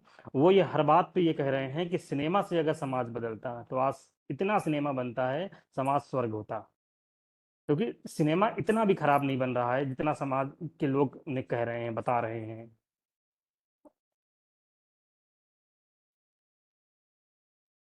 मेरी आवाज? मनीष जी वीडियो चला गया आपका वीडियो। हाँ, आप ठीक है। तो सिनेमा से समाज नहीं बदल रहा है। मुझे फिर ऐसा लगने लगा कि शायद वो सही भी कह रहे हैं, क्योंकि मैं भी एक फिल्म देख रहा था पिछले दिनों। एक फिल्म थी निशांत, सैम बेनेगल साहब की। वो फिल्म वो अपने आप में कहानी है। वो कहानी ये है कि एक टीचर जो है उसके उसके परिवार के साथ भी छेड़छाड़ की घटना हो सकती है। आज भी हो रही है। लेकिन वो कहानी उसके आगे भी ले जाती थी हमें कि वो तो उसकी छेड़छाड़ उसके बीवी के साथ में होती है, उसकी पत्नी के साथ में होती है, लेकिन फिर वो कहानी और कुछ बताना चाहती है। कहानी का दिखता कुछ और है, उसका मर्म जो है, उसकी जो असली बात है, जो हम कह सकते हैं कि जो मेन पॉइंट है, केंद्र बिंदु है, वो पकड़ना बहुत जरूरी है। राइटर कहना क्या चाह रहा है, राइटर बताना क्या चाह रहा है। राइटर हो सकता है कई बार सामाजिक दबाव में आकर के, समाज में भेदभाव वैमनस्यता बनी रहे, सामाजिक सामाजिक जो दायरा है वो टूटे ना, इसको ध्यान में रखकर कहानी लिखता है। मैं अगर एक छोटा सा एग्जांपल अगर आपको और रखूं इसके अलावा, तो हम देखें अभी एक फिल्म आई है लेडीज, कितनी प्यारी सी खूबसूरत सी कहानी, और वो बता रही है कि महिलाओं की शिक्षा पर पूरी फिल्म है। और महिलाओं की शिक्षा पर ऐसे फिल्म नहीं है कि वो ये कह रही है बार बार कि आप उनको पढ़ाइए और उनको समता के अवसर प्रोवाइड कराइए और जिससे कि समानता आएगी, नहीं। वो आपके साथ ही चल चल के कहानी बना रही है, आपके साथ में ही वो आपके साथ वो चलती है कहानी। जब जो आपका साथ का मतलब है कि वो दर्शकों के साथ चलती है। दर्शक कैसे चलता है उस फिल्म के साथ में, अगर आप लोगों ने देखी होगी तो आपको पता चलेगा कि कैसे उसका जो राइटर है स्नेहा देसाई, वो छोटी सी स्टेशन, पतीला और मूर्ति नाम की स्टेशन है, ऐसे स्टेशन हम लोग डेली है, जब रोजाना जो हम ट्रेन में सफर करते हैं तो देखते हैं कि छोटे छोटे स्टेशन में ट्रेन गाड़ी कहीं कहीं रुकती है, कहीं कहीं नहीं रुकती है। तो उस राइटर ने कहा कि अगर ये ट्रेन से मैं उतर जाऊं और ये स्टेशन आ जाए, तब वहाँ की कहानी क्या होगी। और फिर वो कहानी निकलती है, और तब पता चलता है कि उस गांव में एक शादी हो रही थी, उस शादी में सब घूंघट में थे, महिलाएं घूंघट में थीं, और उसके चक्कर में नई नवेली शादी हो रही थी, और वो कहानी वो बदल जाती, आपस में बदली हो जाती है। वो कहानी घूंघट की प्रथा के खिलाफ नहीं थी, वो कहानी शिक्षा व्यवस्था पर थी कि आप अपने बेटियों को, आप अपनी बेटियों को पढ़ने नहीं देंगे तो उससे समाज किधर चला जाएगा। अब आप देखिएगा कभी, आप तो आपको पता चलेगा कि कहानियां कैसे लिखी जाती हैं। और 3 घंटे की कहानी में एक कहानी नहीं होती है, कहानी के अंदर कहानी छिपी होती है, संवाद में कहानियां होती हैं। एक बहुत अच्छा दृश्य है इसमें, वो इसमें एक मंजू माई करके एक कैरेक्टर है, वो दुकान चलाती है स्टेशन पर, उसके साथ में एक लड़की जो खो गई होती है, वो उसमें वो कहती है कि तुमने जो मिठाई बनाई है वो खा तो लो। कहती है मैंने कभी खाया नहीं है। अपनी बनाई हुई चीज वो खा नहीं पाती है, क्योंकि उसे बेचना है, उसे चलाना है, उसे घर चलाना है। तो वो दृश्यों में कई बार छोटे छोटे 30-30 सेकंड के जो दृश्य हैं ना, हम बार बार कह रहे हैं कि जो 30 सेकंड के दृश्य हमारे जीवन का हिस्सा बन गए हैं। अभी संदीप दादा ने भी वही बात रखी कि हम कैसे 30 सेकंड का जो दृश्य है हमारे जीवन में कैसे किरदार निभाता है, कैसे हमें मैसेज देता है। तो हमें उसको भी जानना पड़ेगा कि 30 सेकंड का एक संवाद जीवन में बहुत जरूरी हो जाता है। इसीलिए शायद हमारी जो नई पीढ़ी है, हम जो नई पीढ़ी के जो लोग हैं, वो 15 सेकंड, 30 सेकंड, 22 सेकंड, 28 सेकंड की रील पर ज्यादा फोकस्ड हो गए हैं। ये हो सकता है टेक्नोलॉजी के कारण हुआ हो, या हमारा जो टाइम स्पैम है वो बहुत कम हो गया है। उसके कोई कई कारण हो सकते हैं, लेकिन लेखकों के साथ अब चुनौतियां बहुत ज्यादा आ गई हैं। आप 15 सेकंड में बांध के रखिए ना अपने व्यूअर को, बना सकते हैं आप रील, 15-15 सेकंड की रील, 20-20 सेकंड की रील, 30-30 सेकंड की रील्स, और वो बनाना और उसमें पूरा मैसेज देना। ऐसा नहीं कि आपने 1 सेकंड 30 सेकंड में आपने पूरी कहानी नहीं कही, आपको पूरी कहानी 30 सेकंड में कहनी है। चैलेंज तो है। यहाँ मैं एक बात और जोड़ना चाहता हूँ कि कैसे किसी कहानी कहते समय डिजिटल युग में हम मानवीय संवेदना को कैसे भूल सकते हैं, हम कैसे संवैधानिक मूल्यों को कैसे भूल सकते हैं। क्योंकि आपकी कही बात, आपका कहा गया मैसेज, आपका पहुंचाया हुआ जो संदेश, मैंने कहा पहली बात पे कि वो समाज बदलता है, इंसान के सोचने का परसेप्शन बदल देता है।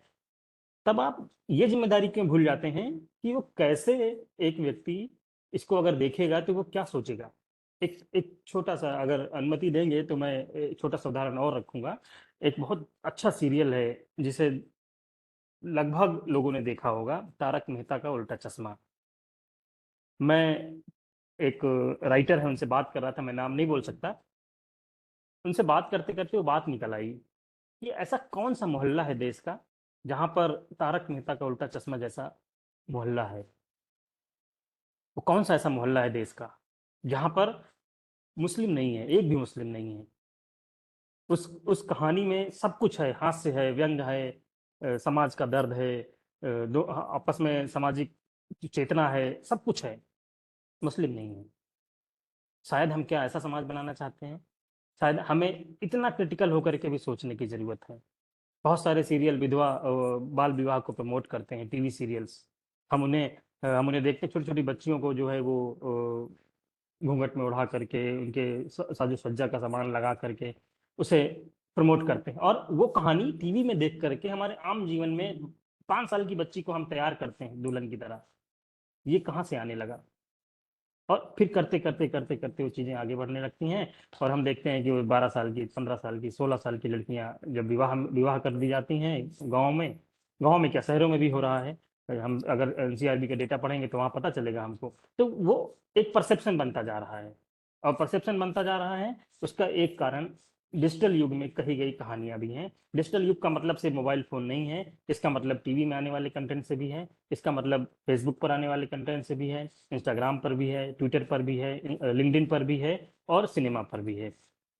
तो ओवरऑल अगर मैं बात करूं तो आप किसी भी कहानी को सोचते समय, लिखते समय, और आप अपने आप को ह्यूमन बीइंग होकर के सोचिए। सबसे पहले आप ह्यूमन बीइंग हैं, आप एक व्यक्ति हैं। जो व्यक्ति कहानी कहने से पहले उसका नागरिक जिम्मेदारी है, उसकी एक नागरिक के तौर पर उसकी जिम्मेदारी है, और वो जिम्मेदारी ही उसे एक बेहतर नागरिक बनने के लिए, एक बेहतर कम्युनिकेटर बनने के लिए, एक कहानीकार बनने के लिए उसे प्रेरित करती है। चूंकि मैं इन दिनों गांव में हूँ, अपने गांव आया हुआ हूँ, तो लाइट की थोड़ी समस्या है, तो मैं अपनी बात बहुत ज़्यादा नहीं रख पा रहा हूँ। लेकिन मैं इतना ज़रूर कहता हूँ कि डिजिटल युग में कहानी कहते समय हमें सबसे जो ज़रूरी बात है वो है हमें मानवीय चेतना का ध्यान रखना। हम अपने समाज के प्रति जागरूक होने का एक बात रखना, और उससे भी ज़रूरी है कि हम जब अपनी कहानियों को लिखें, अपनी कहानियों को प्रसारित करें, प्रचारित करें, तो हम ये ज़रूर ध्यान रखें कि हमारा जो ऑडियंस है वो इससे कितना प्रभावित होगा, और नकारात्मक होगा या सकारात्मक होगा। आपने मुझे मौका दिया, आपने मुझे अपनी बात रखने को अवसर दिए, इसके लिए बहुत शुक्रिया। चलिए, आभार मनीष भाई।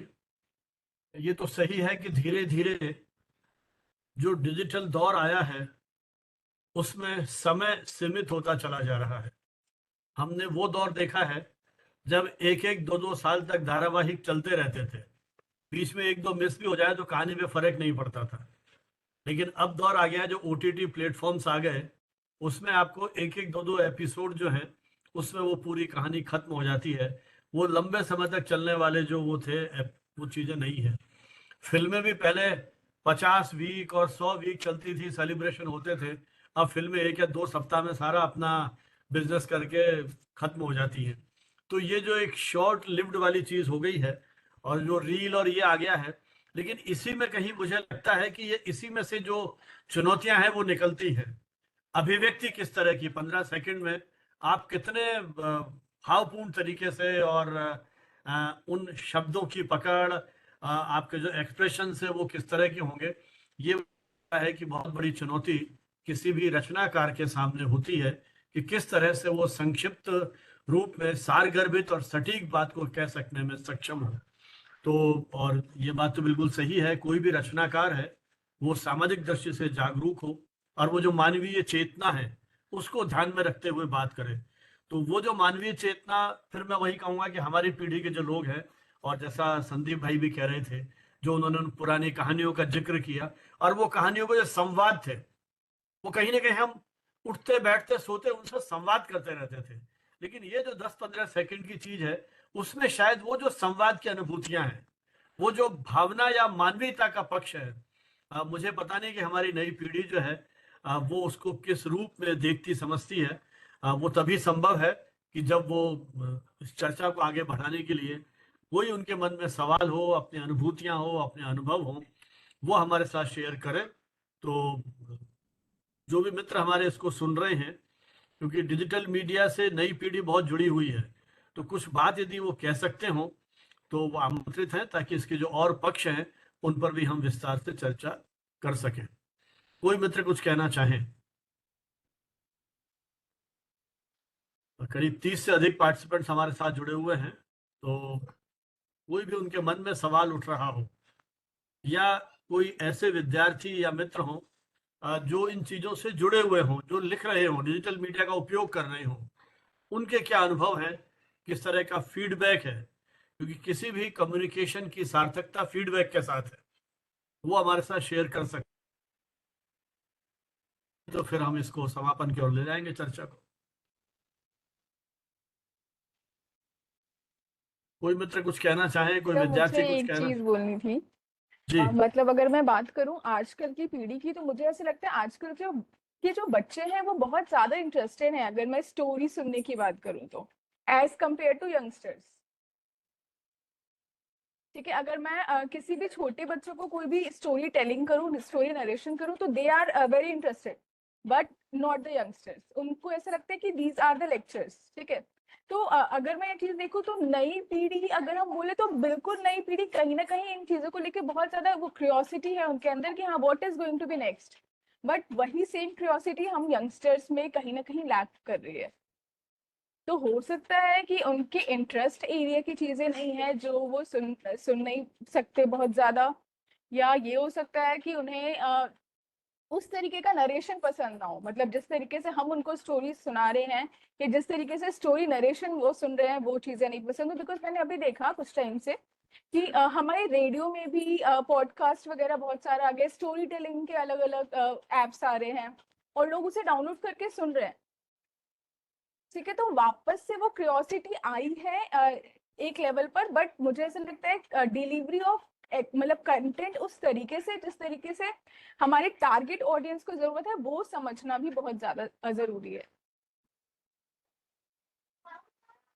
बिल्कुल सही बात है कि ये जो एक इच्छा है कहानी सुनने की, वो तो मुझे लगा है शाश्वत है। और जैसा जी संदीप जी ने भी कहा था कि जब से शायद ये सभ्यता शुरू हुई है, और बहुत पुराने काल से कहीं ना कहीं हम सुनना चाहते हैं, लेकिन मुझे लगता है चुनौती वही है कि डिजिटल माध्यम पे, और विशेषकर मैं उस बाल पीढ़ी की बात कर रहा हूँ, उनके साथ, क्योंकि बेसिकली हम एक जिम्मेदार नागरिक बनाने की दिशा में हैं। उसका अपना एक स्ट्रगल है, उस बच्चे का भी।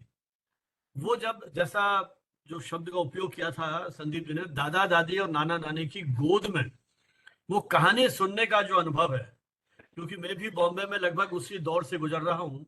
जो मेरी 2.5 साल की पोती मुझे अक्सर आके कहती है कि दादा कहानी सुनाओ, अब मुझे वो कहानी क्रिएट करनी पड़ती है ना, जो भी चाहूं तो वो बिल्कुल सुनती रहती है।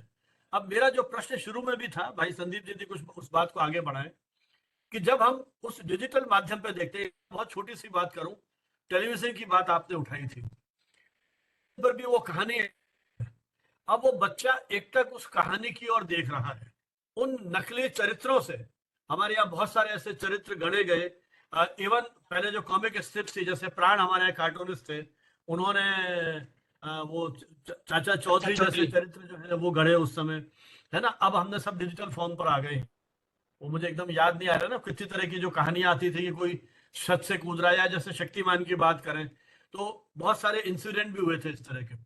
तो वो जो बच्चा उन नकली चरित्रों को देख रहा है, और उसके उस देखने की प्रवृत्ति के बीच में आ जाता, तो उस बच्चे की त्योरियां चढ़ जाती है। वो क्रोध में आ जाता है कि सामने से हटिए। वो अपने बजाय माँ बाप से खुश होने के उन नकली चरित्रों से खुश हो रहा है। तो ये जो चुनौती आई है डिजिटल माध्यमों में, वो जो एक व्यक्तिगत संवाद, दादा दादी नाना नानी की बात फिर करूंगा मैं, है ना। जब हम छोटे थे, मुझे अभी भी याद है, आकाशवाणी जयपुर से कार्यक्रम आता था किलकारी। मुझे लगता है शब्द में देखिए कितनी पकड़ है। एक किलकारी, उन नव दंपतियों से पूछिए जिनके घर पे पहली बार बच्चे ने किलकारी मारी हो, वो कितने प्रफुल्लित होते हैं।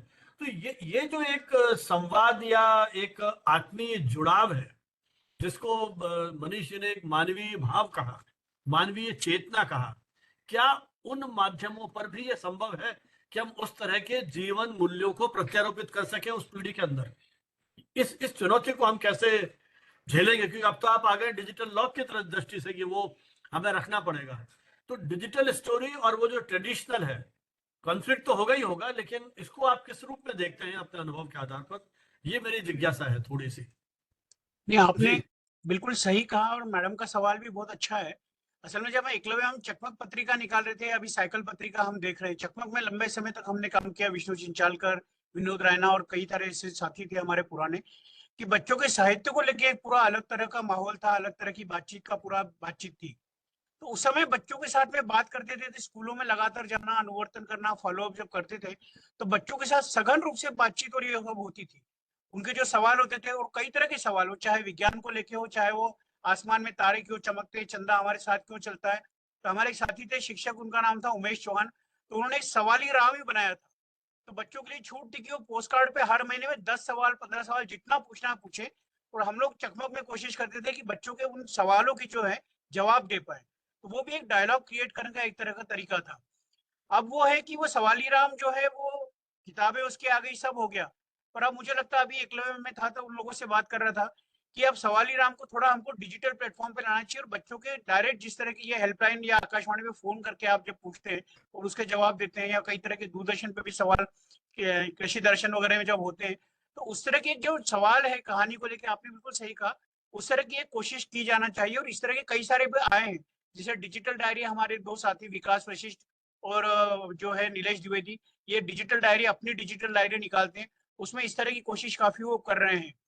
दूसरा ये हो रहा है कि साइकिल और इकतारा पब्लिकेशन, जो पूरा एक तक्षशिला जो संस्थान है दिल्ली का, माननीय संजीव सिंह जी वहां पे बैठते हैं, तो वो लोग भी कोशिश कर रहे हैं कि इस तरह के छोटे छोटे प्लेटफॉर्म जहाँ पे बच्चे इंटरेक्टिव तरीके से लेखकों के साथ बात कर पाए, अपनी कहानी सुना पाए, फिर वो कहानी के पीछे उन्होंने क्या किया है, कहानी में ऐसा चरित्र क्यों आया है, ये सब चीजें उसमें से निकल पाए। तो ये बहुत सारी कोशिशें अलग अलग स्तर पे लोग अभी कर रहे हैं, और उसको जो एक इंटीग्रेटेड रूप में या बहुत समन्वित रूप में सामने आना चाहिए, बहुत एक मुकम्मल कोशिश के रूप में ठोस, वो शायद अभी नहीं आ पाया, क्योंकि उसमें बहुत ज्यादा इन्वेस्टमेंट की जरूरत है, और सोसाइटी में अभी उस तरह का इन्वेस्टमेंट करने वाले लोग अभी है नहीं। और जिस तरह की कहानियां और बाकी जो पूरा डिजिटल मटेरियल, पूरा जो आईटी बेस्ड मटेरियल पूरा बन रहा है, या कार्टून की जैसे आपने बात की भानावत जी ने, ये कार्टून जो बन रहे हैं, और पेरेंट्स बच्चे 24 घंटे कार्टून, आपको कोई दूसरा सीरियल या न्यूज देखने नहीं देते, वो जो पूरा आ रहा है, उस पर भी थोड़ा सा अंकुश लगाने की थोड़ी जरूरत है। सर, वो जो मैंने बात उठाई थी ना, जैसे बाल पत्रकारिता को लेकर के, मुझे लगता है चुनौती ये है कि वो जो बच्चे हैं, छोटे बच्चे, उनकी शायद मानसिक आवश्यकताओं को लेकर के बहुत अधिक शोध समाज वैज्ञानिकों ने नहीं किया है। मैं एक ही उदाहरण दूंगा जो मैंने अपने शुरू में जब विषय प्रवर्तन करते समय नहीं उठाया, लेकिन क्योंकि थोड़ा समय अपने पास है और कोई सवाल नहीं आ रहे हैं। दो दो बड़े संपादक हमारे वरिष्ठ साथी सब जानते हैं, जयप्रकाश भारती और कन्हैयालाल नंदन। बिल्कुल सही। दो पत्रों के संपादक थे, एक नंदन के और पराग के। नंदन बाद की में जो संडे मेल्स निकाला, संडे टाइम्स निकाला था उन्होंने जी, नंदन जी ने, बाद में संडे मेल निकाला था, बहुत अच्छा खूबसूरत हाँ, अखबार बाद था, में वीकली। उसमें गए, है ना। हाँ, तो बहस इस बात पे चली कि बच्चों के लिए किस तरह की कहानियों की आवश्यकता। दो वर्ग थे। नंदन की कहानियां राजा रानी पर केंद्रित थी, एक था राजा एक थी रानी, मरे नहीं, कहानी शुरू होती है। और पराग की कहानियां यथार्थ बोध की थी। नंदन जी का यह कहना था कि कन्हैयालाल नंदन जी का, कि हमें बच्चों को ऐसी कहानियां देनी है जो उन्हें जीवन संग्राम में तैयार करें, यथार्थ बोध की कहानियां। वो जो काल्पनिक कहानियां हैं, जब बच्चा यथार्थ की दुनिया में आएगा तो आदर्श और यथार्थ की टकराहट होगी और फ्रस्ट्रेशन होंगे। जयप्रकाश भारती का यह कहना था, बच्चा जिस दौर से गुजर रहा है उसे वो काल्पनिक कहानियां चाहिए ताकि उसकी मानसिक जो कल्पना सामर्थ्य शक्ति है उसमें वृद्धि हो। एक तो ये बहस हुई। उधर चंपक को देखिए आप, अभी भी उसमें जानवरों पर केंद्रित कहानियां आती है ना। एक था चीकू, है ना, नाम था उसका, एक था खरगोश, नाम था चीकू। इसी तरह की कहानियां आ रही हैं। तो पंचतंत्र आधारित, और आपने विक्रम बेताल की बात की जो चंदा मामा की थी। तो अलग अलग धाराओं की कहानियां, दुर्भाग्य से ये पत्रिकाएं अब कोई पढ़ता वढ़ता है नहीं, बच्चों की रीत से भी दूर हो गई हैं। अब हम डिजिटल दौर में आ गए हैं, तो फिर ये चुनौती हमारे सामने है कि उन बच्चों के लिए किस तरह के कार्टून शो की आवश्यकता है जो उस बच्चे के व्यक्तित्व को प्रभावी बना सके, उस बच्चे की कल्पना शक्ति को प्रभावी बना सके, सकारात्मक दृष्टि से। ये नहीं कि उसको दूसरे फ्लोर से कूद जाने के लिए प्रेरित करें, है ना। तो मुझे लगता है ये एक बहुत बड़ी चुनौती इस डिजिटल मीडियम में है, क्योंकि जैसे जैसे परिपक्व हो जाएंगे, आपने खुद ने कहा कि 20% लोग अभी भी पोर्नोग्राफिक देख रहे हैं। ये प्रॉब्लम तो हमेशा रहेगी। आपको ध्यान होगा, अपने युवा काल में मनोहर कान्या जैसी पत्रिकाएं थी बिल्कुल जो सही है। सर्वाधिक बिकती थी, और उसका नाम भी ले अपन तो शायद झिझक होती है आजकल। तो ये दौर तो हमेशा रहा है। आवश्यकता यह है कि उस तरह की स्वस्थ और सकारात्मक सोच की सामग्री देने के लिए कितने ऐसे रचनाकार हैं और इन प्लेटफॉर्म्स का प्रभावी उपयोग हो रहा है, क्योंकि पीछे नहीं जा सकते, तकनीक तो आएगी ही आएगी। आकाश मार्ग से जो हमारे पर आक्रमण हुआ है, इसको तो हमको फेस करना ही है।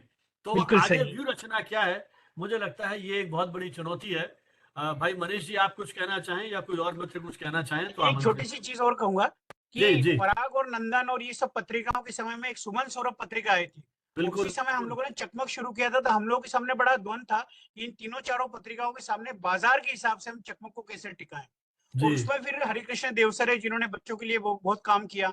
रमेश दीदिक जी जो थे जिन्होंने बच्चों के लिए पूरी जिंदगी साहित्य रचते रहे। प्रोफेसर कृष्ण कुमार की बात करें जो एनसीईआरटी के डायरेक्टर थे, उन्होंने बच्चों के साहित्य पर लेके बहुत काम किया लगातार। अभी भी वो लगातार लिख रहे हैं। लाल चूड़ी वाली लड़की की बात हो या बच्चों की भाषा और अध्यापक, इतनी सुंदर किताबें हैं वो। तो ये सारे द्वंद्व और चुनौतियां तो हमेशा से रही है। चकमक में हम लोग कहते थे कि बच्चों का एक पन्ना, उसमें 4 पन्ने हम निकालते थे। उस समय से जब आप सोचिए कि 4 पन्ने निकालना कितना महंगा होता होगा, पर बच्चों की जो अपनी बात थी कि मैं हैंडपंप पे गया, पानी रुआ, मैंने बीच में से मांग काढ़ी तो क्या हुआ, मेरे को शिक्षक ने मारा, तो उसमें बहुत बहस होती कि ये क्या बकवास फालतू लिख रहे हैं।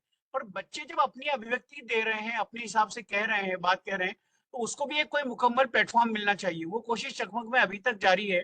साइकिल पत्रिका में भी काफी सारा स्कोप जो है, हालांकि वो किशोरावस्था के बच्चों के लिए है, सुशील शुक्ला उसको निकालते हैं, पर काफी भी अभी भी 3-4 पन्ने से। एक प्लूटो बच्चों की छोटी पत्रिका एक तारा से निकल रही, बहुत सुंदर पत्रिका है, छोटी सी, चंदन यादव उसको संपादन कर रहे हैं। तो उसमें भी बहुत सी बच्चों के लिए स्कोप बहुत है। तो बच्चों के लिए अभी भी दुर्भाग्य, या विष्णु नागर जी ने जब हमारे इंडिया टुडे का विशेषांक निकाला, तो उन्होंने कहा कि सारी कहानियों के साथ मैं अमृता शेरगिल के चित्र नहीं लगाऊंगा, मैं बच्चों के बनाए हुए चित्र लगाऊंगा। तो 2 साल लगातार उन्होंने इंडिया टुडे की साहित्य वार्षिकी में बच्चों के चित्र दिए। तो मेरे को लगता है कि इस तरह के प्लेटफॉर्म अगर हम थोड़े थोड़े उपलब्ध कराने की कोशिश करेंगे, तो डिजिटल प्लेटफॉर्म में भी हम इस तरह की चीजें ला सकते हैं।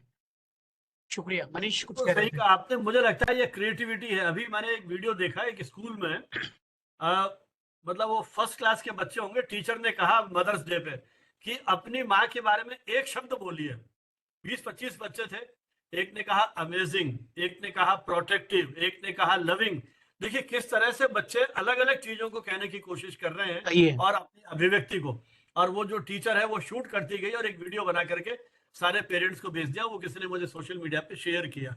तो ये क्रिएटिविटी जो है वो मुझे लगता है कि सबके मूल में है, और उसी से हम बच्चों के लिए और उनके अभिव्यक्ति को जो है बेहतर बनाने के लिए शायद कुछ काम कर सके। हाँ मनीष जी, आप कुछ कहना चाहेंगे? जी सर।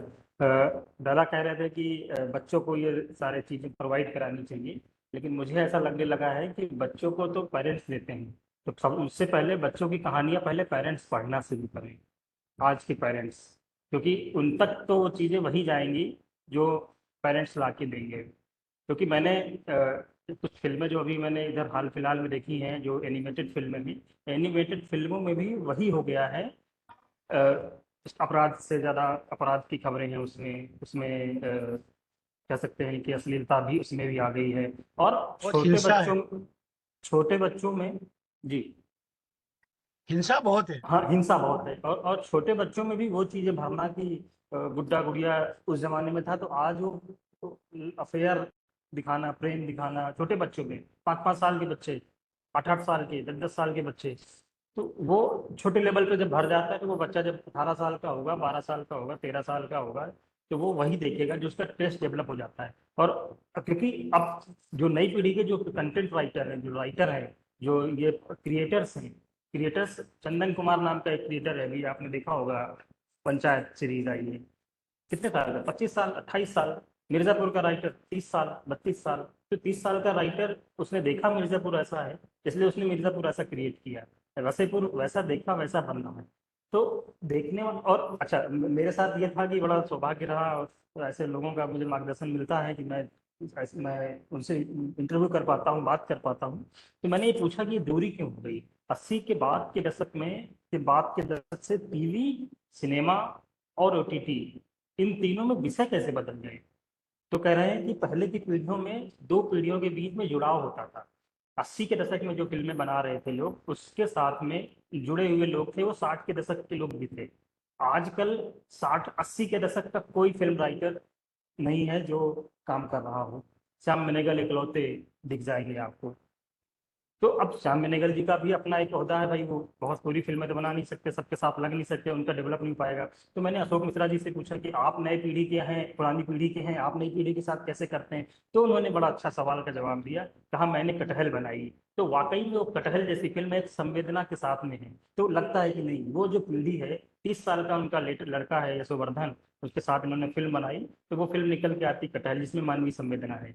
तो मुझे लगता है वो जो पीढ़ी का गैप है ना, क्रिएटर्स में जो कंटेंट क्रिएट कर रहे हैं डिजिटल मीडिया के लिए या डिजिटल प्लेटफॉर्म्स के लिए या ओटीटी के लिए, तो वो जुड़ाव बहुत जरूरी हो गया है। राइटर गाना लिखते समय भी मानवीय संवेदना खत्म हो गई है। आप देखिए कि गाने आजकल के कैसे आ रहे हैं, गानों में एक एक लाइन में आप अश्लीलता और हिंसा देख सकते हैं। तो क्योंकि सोच का दायरा क्योंकि समाज से निकलता है, और समाज में वही लोग हैं, जैसा हमने अपने ऑफिस में देखा है, अपने कॉलेजेस में देखा है। एक अभी नया घटना सुनिएगा सर, हुआ है परसों के दिन, अमित शाह की रैली में जो हुआ, एक पत्रकार को इसलिए मारा गया, वो मुल्ला जैसा दिख रहा था। उसने कहा कहा मैं दिख रहा था इसलिए मार दिया मुझे। तो ये कंटेंट हमें डिजिटल मीडिया से मिला, किसी टीवी चैनल ने, किसी सिनेमा ने नहीं दिखाया कि उसके जैसा दिखने वाला व्यक्ति ऐसा होता है। तो ये इसका निगेटिव पर्सपेक्टिव बहुत है। अब हम सोशल मीडिया का इस्तेमाल भले कम करें, लेकिन नकारात्मक रूप में ना करें, वो ज्यादा अच्छा है। तो चेतावनी बहुत जरूरी है जी। चलिए, धन्यवाद मनीष जी। हमारे साथ अखिलेश यादव जी जुड़े हुए हैं। घबराइए मत, ये वो राजनीति के अखिलेश यादव नहीं है, ये मीडिया के विद्यार्थी हैं, अध्येता हैं। इनका वीडियो ऑन दिखा, मेरे ख्याल शायद आप कुछ कहने को आ तो रहे। हाँ अखिलेश जी, कुछ कहना चाहते हैं? मैंने अनुमान लगाया है आपका वीडियो ऑन हुआ है, तो शायद आप भी कुछ कहने के लिए इस चर्चा से उद्वेलित हुए हैं। सर आवाज जा रही मेरी? हाँ आ रही है आवाज। पहले तो परिचय दें अपना आप, फिर आप। जी जी जी जी जी जी, मेरा नाम अखिलेश यादव है सर, और मैं काफी दिनों से आपसे जुड़ा हुआ हूँ, और कई कई बार मौका भी मिला आपके वेबिनार में आने का। हालांकि मैं कुछ कहना नहीं चाहता था, वो शायद हो गया, लेकिन मैं कह दूंगा अब आ गया हूँ तो। अब आप लोगों की चर्चा सुनिए, मुझे बचपन याद आ गया, नंदन, चंपक, बालहंस पत्रिका। हालांकि नंदन तो आप बंद हो गई है, और बाकी संदीप दादा का, पराग भी बंद हो गई मनीष जी है। का सानिध्य मिलता रहता है। हम्म।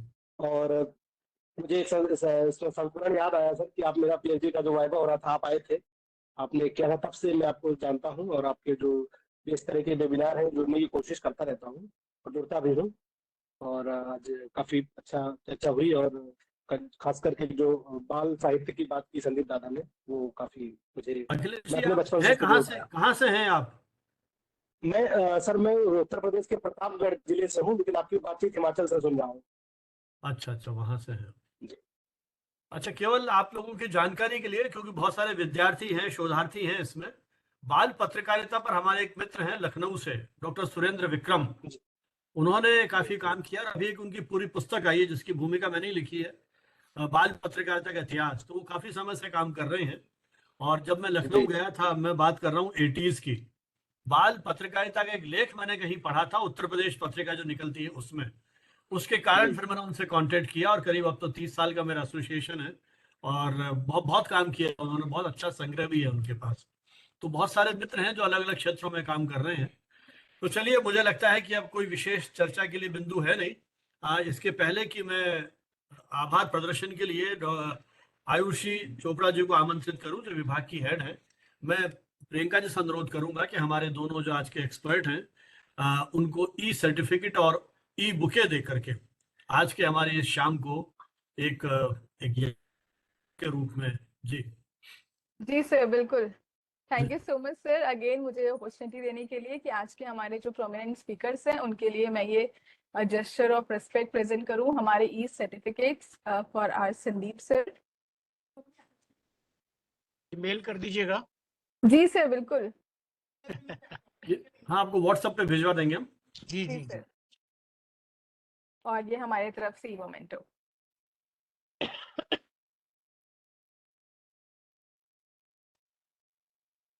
Thank you so much sir. चलिए, अब आभार प्रदर्शन के लिए मैं आमंत्रित करूंगा भारतीय विद्यापीठ के school of journalism and mass communication की हेड आयुषी सचदेवा चोपड़ा जी को कि वे आभार प्रदर्शन करें। लेकिन उसके पहले एक छोटा सा अनुरोध सभी मित्रों ने ज्वाइन कर रखा है। जैसा मैंने शुरू में भी कहा था, हम ये सारे जो डेलिब्रेशंस हैं इनको हमारे यूट्यूब चैनल पर डालते हैं, ताकि जब भी आप अपनी सुविधा से सुनना चाहें, देखना चाहें और एक ही विषय के विभिन्न विशेषज्ञों के विचारों को सुनना चाहें, लगभग 200 घंटे से अधिक की रिकॉर्डिंग हमने अपलोड कर रखी है और लगभग 350 विशेषज्ञ अब तक अपनी बात जो अलग अलग क्षेत्रों से हैं, साहित्य से हैं, मीडिया से हैं, सिनेमा से हैं, रेडियो से हैं, टेलीविजन से हैं, एडमिनिस्ट्रेशन से हैं, आईएएस हैं, आईपीएस हैं, थिएटर से जुड़े हुए हैं, ओटीटी प्लेटफॉर्म से जुड़े हुए हैं, फिल्मों से जुड़े हुए हैं, विभिन्न क्षेत्रों के जो विशेषज्ञ हैं वो हमारे साथ हैं। तो आपसे अनुरोध है कि आप हमारे चैनल को सब्सक्राइब करें, लिंक हमने चैट बॉक्स में दिया है, और हमारा एक व्हाट्सएप ग्रुप है उसको भी आप ज्वाइन करें, ताकि हमारी जो भी गतिविधियां हैं, कम्युनिकेशन टुडे के प्रकाशन और हमारे ये वेबिनार्स और जो भी इस तरह के हमारे प्रयोग हैं उनके बारे में आपको जानकारी मिलती रहे। हमारी अगली वेबिनार 16 मई को है, the art of active listening. बोलना तो कला है ही है, लेकिन सुनना भी अपने आप में एक कला है। आप क्लास में बैठते हैं, सेमिनार्स में सुनते हैं, इवन वेबिनार्स में भी सुनते हैं, तो ये भी एक कला है। इस पर हम बातचीत करेंगे डॉक्टर आरती चोपड़ा से। और अब मैं आमंत्रित कर रहा हूँ आयुषी सचदेवा चोपड़ा जी को, जो वहाँ हेड ऑफ द डिपार्टमेंट है और शिक्षण में आने से पहले लगभग 12-13 वर्षों से आप अध्यापन से जुड़ी हैं। उसके पहले आप इंडिया टुडे, आज तक आदि अनेक बड़े प्रतिष्ठित जो मीडिया संस्थान हैं उनके साथ आप काम कर चुकी हैं। मीडिया रिसर्च, मीडिया मैनेजमेंट आदि आपके एरिया ऑफ स्पेशलाइजेशन है। मैं उनसे अनुरोध करूंगा कि वो वोट ऑफ थैंक्स प्रपोज करें। Thank Ayushi you ji. so much, sir. Thank you, Sanjeev sir, for giving this opportunity. और बिल्कुल आप किसी भी मौके से चूकते नहीं है सर, इतने अच्छे टॉपिक्स, इतने माइंड बॉगलिंग टॉपिक्स आप इस वेबिनार के लिए रखते हैं। बहुत देर से मैं सुन रही थी, मैंने सोचा मेरी बारी आ रही है तो तभी अपना मैं ख्याल भी रखूंगी। स्टोरी टेलिंग एक ऐसी चीज है जिससे हम बचपन से जुड़े हुए हैं और हर बच्चा मुझे लगता है इस चीज को बहुत क्रेज के साथ सुनना चाहता है, चाहे हम कितनी मॉडर्नाइजेशन और वेस्टर्नाइजेशन में आ जाएं। बट डिजिटल एज पे भी कहीं मिला के मैंने अपने एक्सपर्ट्स के भी विचार सुने, इसका अच्छा उपयोग हो रहा है। तो हमें लगता है कि डिजिटल एज में इतने सारे जो ड्रॉबैक्स हैं तो कहीं ना कहीं एडवांटेजियस भी ये बहुत ज्यादा है, अगर हम इसको अच्छी तरीके से यूज करें तो। बहुत जस्टिफाइड तरीके से हमारे गेस्ट डॉक्टर मनीष सर ने एंड श्री संदीप सर ने इसको जस्टिफाई करा और अपने इस पे एक्सपीरियंस रखा, ओपिनियंस रखे। So I thank both the experts for giving us time and sparing time to make our participants know about this critical topic which is not touched and not talked about. So very much thank you to Sandeep sir and Dr. Manish sir. Also Sanjeev Manawat sir, this is impossible without you. If you are not visualizing and motivating, then it is impossible. So I thank you Professor M.N. Huda sir for making it possible, and my team Priyanka ma'am, Jayant sir for making this physically available. So all dear participants, stay connected to us, keep connecting with us to know more about the topics which are not yet discussed anywhere, and we are bringing them in light. So I thank all the experts, all my dear participants and my team members. Thank you so much. Thank you. चलिए साहब, हमारी ओर से भी धन्यवाद और 16 मई को फिर मिलेंगे। जय हिंद, जय Bharat. So dear participants, this window is now being a felicitation room. You may tap onto the feedback form link which is there on the chat window, and by submitting the form that pops us when you tap onto the link, you submit that form, the certificate of participation shall automatically be generated on your Gmail.